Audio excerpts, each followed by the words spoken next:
Carlotta.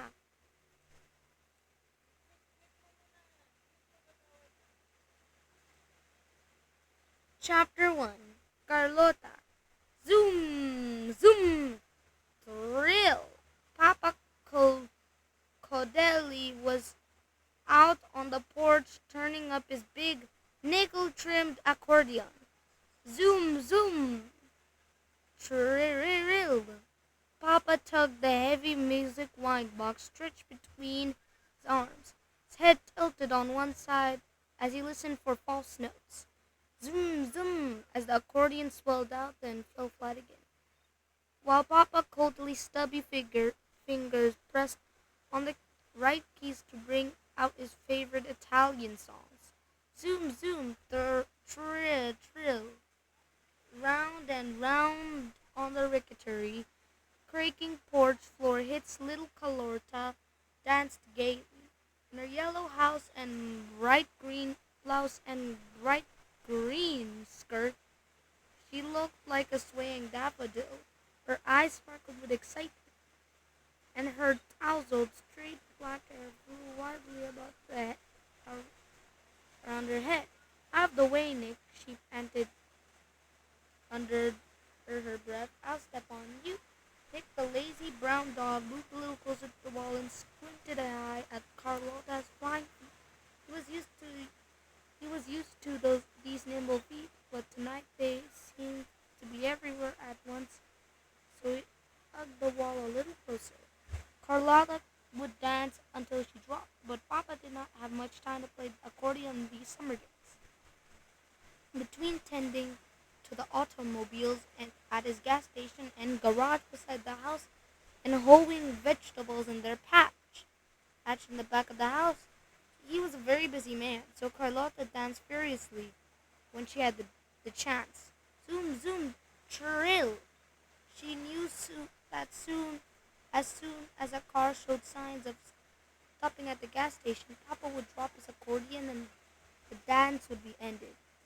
Every day hundreds of cars whizzed by Carlotta's little yellow house on the seashore road, and if only a few more would stop to fill up, Papa would soon buy a red truck to carry their vegetables to the market and take the whole family on picnics by the sea. Zzz. This time the accordion wheezed and collapsed with a groan when Papa dropped it on the seat. Just as Carlotta knew he would, he ran across the sandy yard to fill up the shore bus waiting at the tank. Carlotta's dance had ended in the middle of a toast. Woo, I'm dizzy, she mumbled as she closed her eyes and staggered back to the kitchen where Mama was stirring grape jelly. Mama pushed the big preserving kettle back on the hot stove and turned around. Her dark eyes beamed with motherly pride. Her flushed face glowed with pleasure. Carlotta, she said, you danced beautifully today, as you're light as a butterfly on your feet. Mama sniffled, hopefully the bubbling juice that would be spread on so many slices of Italian bread. Take off your school clothes and put on your overalls, she said above the scratching and scraping of the iron spoon in the preserving kettle. You and Tony must weed the pepper patch until supper time. Hurry! Mama thought the weeding was easier than hope, but that was the reason she expected Tony and Carlotta to share their work. Mama was too plump to get down and weed, but Carlotta did not think of weeding as such easy work. After an hour on her knees, the roads ahead of her looked so long, and her back ached from stopping over. Her short brown fingers were dogged with the sandy, muddy soil, but she reached out and grappled swiftly among the innocent green weeds, never mistaken for a weed to be a pepper plant. That would be careless, for they needed many peppers to make their hot tomato sauce and to fry in olive oil. Instead of whistling or humming, the rest of the family did when they worked. Carlotta chanted a little song that she had made up to pass the time away. Carlotta. Eeny, meeny, miny, mo. How fast these weeds are sure to grow. If I don't pull them, hi, hi, ho. So they shoot right up and they start to blow. Her head bobbed and kept time to each word as she repeated the catchy ditty all over and over in an undertone. Far across the truck edge, she could see Papa and Mama hear their hose clicking among the thousands of tiny stones which were impossible to get rid of. At first the sunshine had been pleasant on Carlotta's back, but now the straps and buttons on her overalls were beginning to burn like hot dogs. I wonder if I have a blister on my neck, she muttered. I can't feel with such muddy hands. She jumped up and twisted around on her toes, her muddy hands spread out on her hips. Whew! She was hot and tired.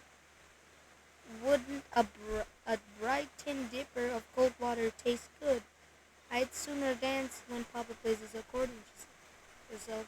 My muddy knees, look at my fingers. She tried to step with the words. My shoes are too heavy. Wouldn't shiny leather slippers be good to dance? Eeny, meeny, miny, no use. Her legs had no music in them. Not quitting? Tony asked her in surprise. Don't quit, Carlotta. Carlotta, he hoped. Finish your row before you stop. Peppers won't grow if the weeds choke them out. Oh, if Papa has lots of vegetables to sell, he can buy the red truck soon. The mention of the red truck, Carlotta dropped completely to her knees. The weeds came out faster and ever when were tossed aside as fall. Why, she could almost feel herself whizzing along the red truck even now. Eeny, meeny, miny, mo, how fast these weeds are sure to grow. If I don't pull them, hi, hi, ho, they shoot right up and start to blow. Hey, Tony, she said, jumping up again, do you think Papa will take me to picnics on a red? Sure, any place, Tony called back. If he doesn't, I will. With my golden card. Hurry up, Carlotta. Finish your row. Then we're done. She dropped on her knees again and grappled the stretch. White big sweat drops ran off her nose. In 3 more eeny meenies, her row was all weeded. When supper time came, Tony and Carlotta were so hungry that Mama thought she would never be able to fill them up. My gracious, she exclaimed with a merry twinkle in her soft black eyes. It does you good to pull the weeds with your hands and knees. You eat like woodchoppers. Now, I was a little bitty girl over in the sunny Italy. We ate big roasted chestnuts because they were so cheap, very cheap. It was such fun gathering them out in the woods. Nona, your grandmother, ground up the chestnuts and made them into little cakes. With such funny looking cakes. Nona wrapped the cakes in dried chestnut leaves, like babies in blankets, and baked them between hot stones until they smelled delicious. Yeah, I like them.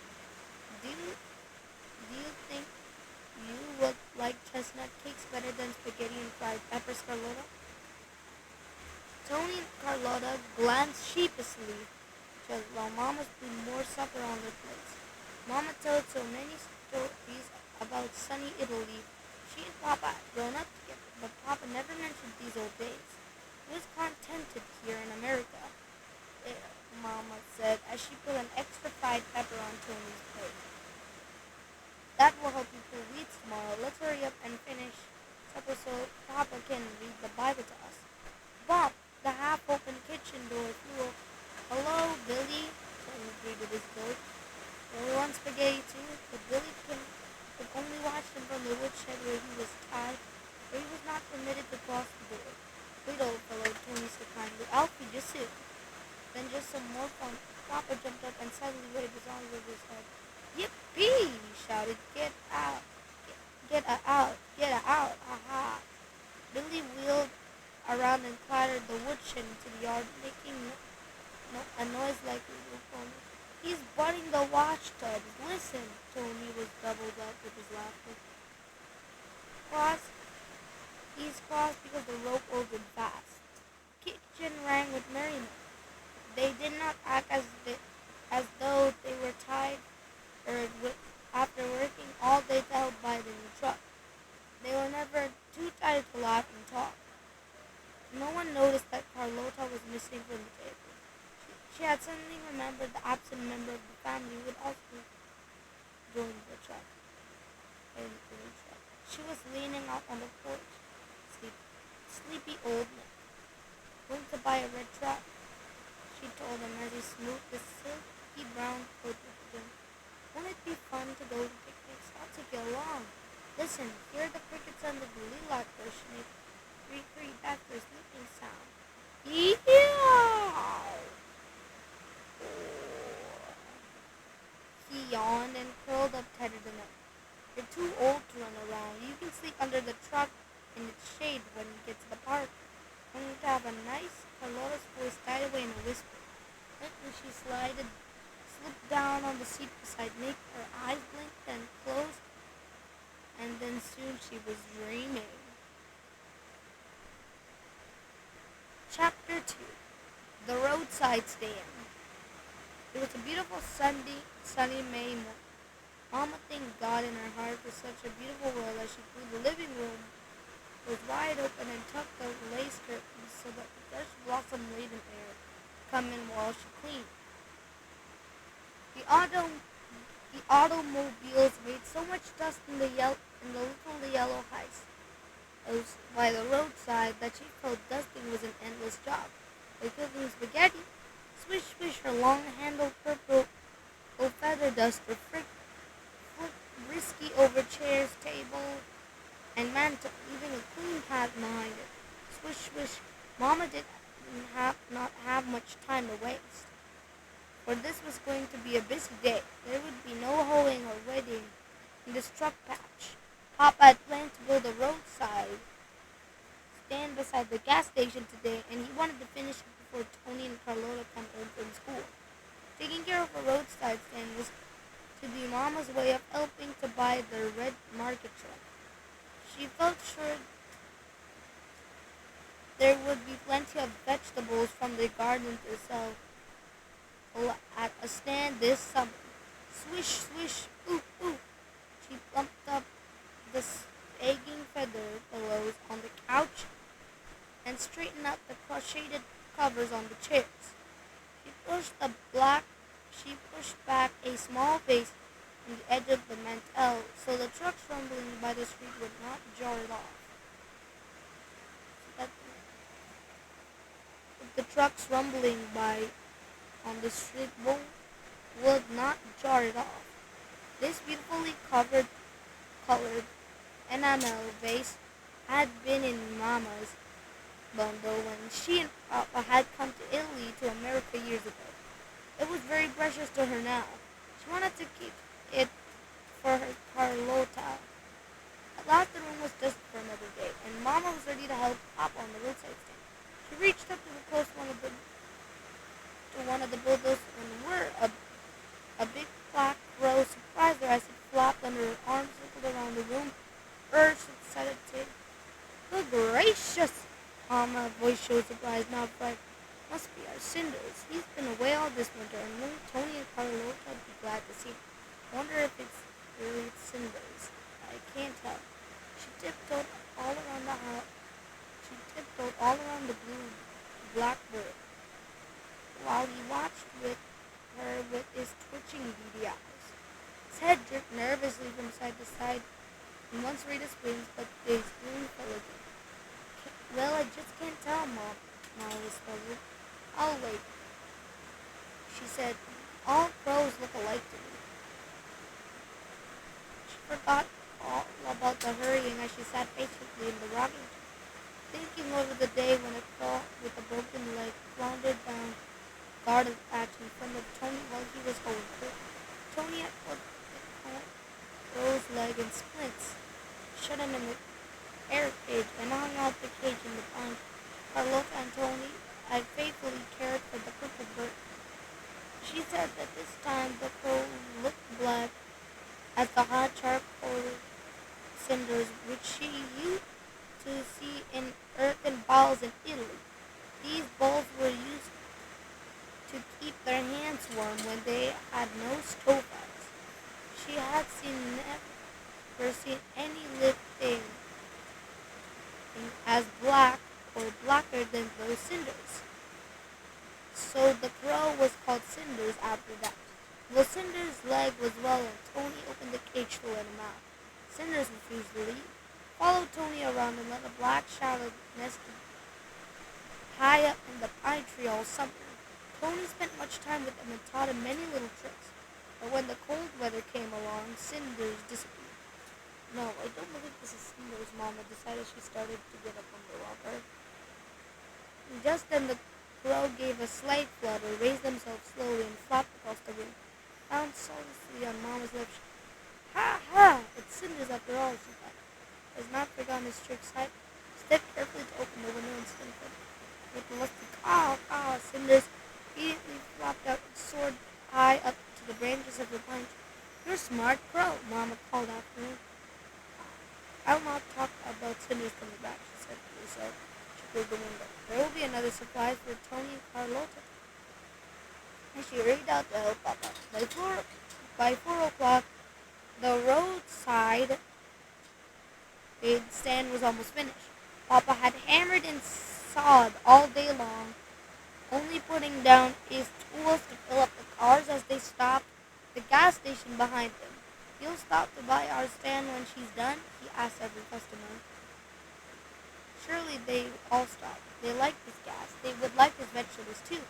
Very well satisfied, Papa stepped back and looked at the red striping awning he had nailed across the place of the selling counter. The awning would keep off the rain and hot sun in the long summer months that were coming. Telling you, Mama, he said proudly, waving the heavy hammer on his head. Telling you, everyone will stop. They'll see our stand away up. It looks fine, Mama encouraged me. I'm glad I grabbed the red awning from Toby's goat this morning before he chewed it up. How the fringe was. Won't Tony and Carlotta be surprised? How do you like my red oilcloth on the counter, Papa? Before Papa could answer it, Mama rushed awkwardly into the house. She was out again in a jiffy, carrying an empty egg crate, using it for a seat at the back of the counter. Tony and Carlotta are coming, Papa called from the top of the house as he looked at the red awning now that their size would red. They're at the tracks now. The children stopped at the dangerous railroad crossing, which always terrified them. Looked up and down to ensure they were safe. They leaped across the tracks like chased deer. What's going on at our place? Tony wanted to know, and looked at saw the red striped awning glaring in the sun and Papa climbing his post. Tony was far ahead this time, and the girls started to run after. Surely something very strange is happening in the front of the yellow house. It looks like a roadside to me, Larissa kept telling Carlotta. Roadside stands on go, you know. My cousin makes piles of money selling his vegetables and eggs at roadside all summer. But Carlotta would never believe such a thing, although she had heard Mama said that a roadside stand would bring in almost much money at a gas station. When would Papa have time to play the accordion? If that she could dance, and he had all this extra work to do. He would never have time to rest on the porch. Is it a roadside stand, Mama? Carlotta asked. She stood right in front of it as yet could not believe it. Sure, Carlotta, you have a roadside stand. Look at it. Mama was excited. She shoved the egg crate and the counter and sat down to explain the things to Carlotta. Everybody works this summer, she said positively. Lots of money will be coming in. You and Tony pick the dandelions to sell while I watch the sand.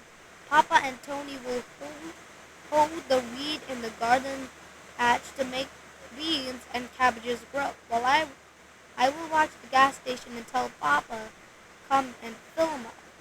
Then I will hoe weed, and Mama was out of breath. She rocked back and forth with her head, her big afternoon earrings dangling against her short neck. A lock of glossy black hair trailed down from the loose knot at the back of her head. And she said, and she began again, pointing the finger at Carlotta. You wash the dishes and dust here while I sit here and sew. We can make the great jelly to sell too. And crochet chair covers. Everybody must get to work to get the red truck, you know. But I want to sell into Carlotta. Selling is such fun. I want to help buy a red truck. Sure, you can sell Carlotta on Saturdays when school is over. Everybody will stop to buy our eggs and beans and tomatoes when they fill up at Papa's gas station. He said so. Carlotta was excited and hopped up and down. She almost bumped Thirsa over. Then they joined hands and hopped up and down again. Come over here, Carlotta, Mama ordered. Stand up to the counter and see if you can reach out for the money. She went over, but to Carlotta's disappointment, only her head and shoulders came above the right red oilcloth. Here, get up this egg, please. Mama would not be defeated after all her planning. She pulled the crate under her and slid it over to Carlotta. Try that. This makes you big enough. Put the money in the back of the post, this little empty tomato can. Here, we'll get a bigger can after a while. There'll be plenty of sold pennies. Carlotta stood up, proud as a peacock, and leaned over the counter to Thirsa, who had run around to the other side. Playfully, Carlotta planted a make-believe coin in Thirsa's widespread palm. It's your change, lady, she said, very businesslike. Wait, I'll put your eggs in a paper bag. She took a long, deep breath and blew up an empty bag, then grasped it tightly in the top. There, I better hold on to the bottom, lady, she said wisely. Eggs are heavy enough.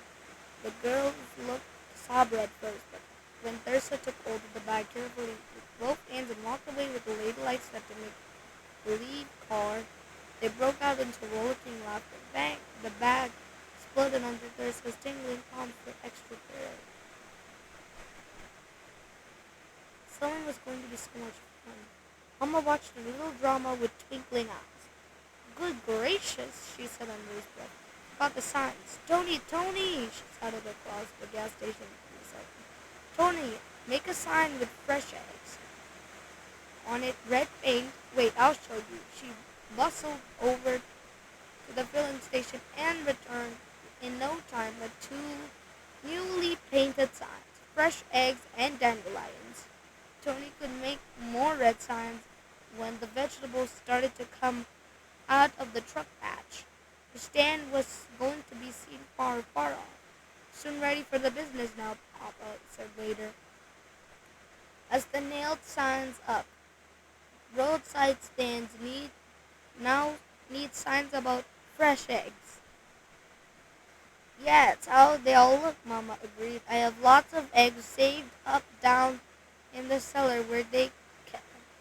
No wonder she never told anything about her fresh eggs. A big black crow swooped down from the pine tree, settled on the red striped awning, and began pecking at it. Sharp caw. Everyone but Mama craned the neck to see the bird. Just stood back and chuckled to herself. I wonder if it's Cinders, Carlotta said gleefully. Tony, come over here. Our Cinders back. She was bursting with excitement. The Cinders is back? How do you know it's Cinders? Tony asked Sue. Well, all crows look alike. Come down here, you old rascal. Were you here all winter? Salt in the pine trees? Let me come down and see. But the crow only jerked his head from side to side and eyed them all curiously. I believe it's our Cinders since he have always liked red things. Carlotta was so sure of this. He used to sit near the red peppers that we strung over our kitchen door to dry. Now he's on the red awning. Yes, and don't forget how he used to steal the red strawberries out in the truck patch. Papa reminded her. I'll find out if it's Cinders, Tony said. He flipped the big red handkerchief out of his pocket and threw himself at the flat grass, then covered his face with the handkerchief and waited. The wary crow eyed Tony closely, then lifted his wings slowly. Flop he came down to the awning, picked the handkerchief from Tony's face, and flirted it back to the pine tree. Cinders, it's Cinders! Tony sprang up and slapped his sides for joy. It's Cinders, all right, Mommy was loudly sure, too, for that was the way he used to to steal her handkerchiefs from the clothesline. Carlotta wanted to try him out, but she decided it was best to wait to show off the trick she had been teaching him when he disappeared last winter. Anyhow, there were no tomatoes around this time of the year. It's all right, Papa warned Tony, but someday you'll get up without a nose. Then how do you live?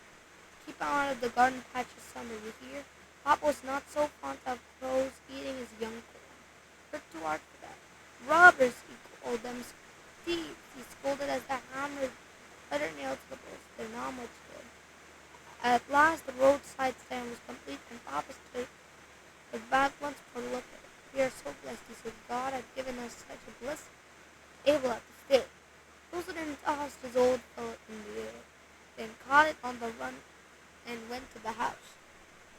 But he was out on the porch again. A few minutes, waving two small American flags.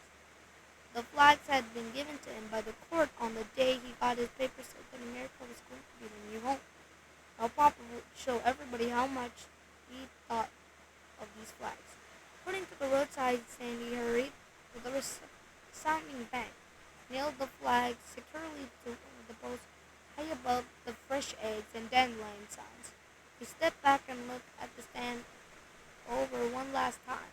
Tell the people that America is a wonderful country, Tony, he declared proudly, and don't you ever forget it.